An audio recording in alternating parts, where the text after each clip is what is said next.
Iran যুদ্ধের আড়ালে ইসরায়েলিদের বর্বরতা বেড়েছে ফিলিস্তিনের গাজায়। নেতানিয়াহু বাহিনীর হামলায় প্রতিদিন প্রাণ হারাচ্ছেন নিরীহ বাসিন্দারা। উপত্যকার গাজা সিটির জেইতুন এলাকায় ড্রোন হামলায় নিহত হয়েছেন বেশ কয়েকজন ফিলিস্তিনি। স্থানীয় আল শিফা হাসপাতাল জানায়, হামলার পর আহতদের হাসপাতালে নেওয়া হয়। চলমান সংঘাতে বেসামরিক হতাহতের সংখ্যা আরও বাড়ার শঙ্কাও তৈরি হয়েছে।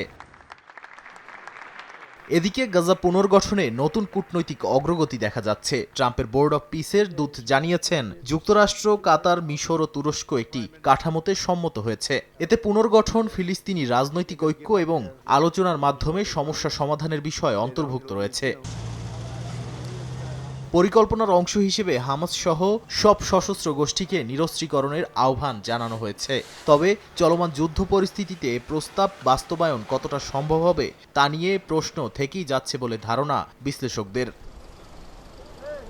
অন্যদিকে গুরুত্বপূর্ণ সীমান্ত পথ রাফা ক্রসিং পুনরায় খুলে দেওয়া হয়েছে। মিশরের সঙ্গে সংযোগ থাকা এই পথ দিয়ে চিকিৎসাধীন ও আটকে পড়া ফিলিস্তিনিরা যাতায়াত শুরু করেছেন। কিছুটা মানবিক স্বস্তি ফিরলেও সামগ্রিক সংকট এখনো চরমেই রয়েছে।